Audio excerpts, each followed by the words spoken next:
Bonjour, je m'appelle Gwenaël Craes.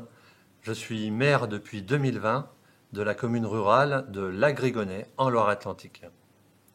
À travers cette vidéo, je vais vous présenter à la fois notre commune et notre restaurant scolaire, et ce dans le cadre de notre candidature au village rebelle organisé par Implus Bio. Notre commune est impliquée depuis de nombreuses années dans le développement durable. Elle est reconnue pour ses actions à travers le label Ville et Village Fleuris et le label Apicité 3 abeilles, démarche exemplaire, pour ses actions pour la biodiversité et à travers la mise en place de son rucher communal, ainsi que de plusieurs arrêtés d'interdiction d'utilisation de pesticides.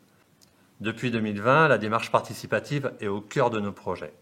Ainsi, un marché de producteurs, composé aujourd'hui de 15 exposants du secteur, a été mis en place il y a un an, suite à une concertation avec les producteurs et les habitants. Une démarche de co-réflexion avec les habitants est en cours pour l'installation d'un jardin forêt gourmand, et à la rentrée, nous débuterons une réflexion sur la végétalisation des cours de récréation.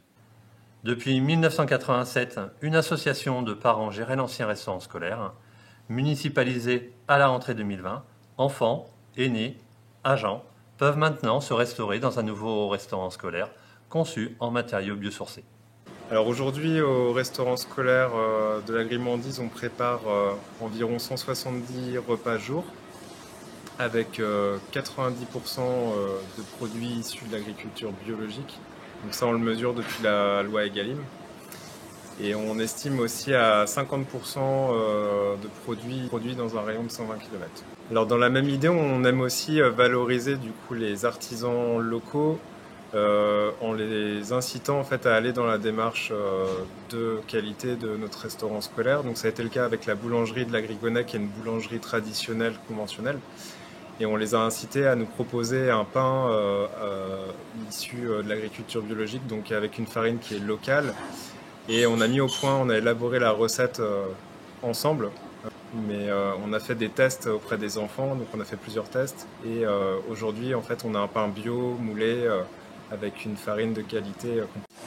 On essaye aussi de produire peu de déchets.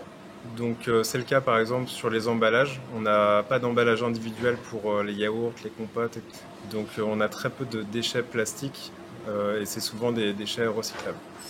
Pour ce qui est du gaspillage alimentaire, on est en dessous de la moyenne nationale sur les écoles primaires. La moyenne nationale est à 70 grammes aujourd'hui en moyenne à l'échelle nationale. Aujourd'hui, on est à moins de 30 grammes, on est à 28 grammes depuis le 1er mars 2022.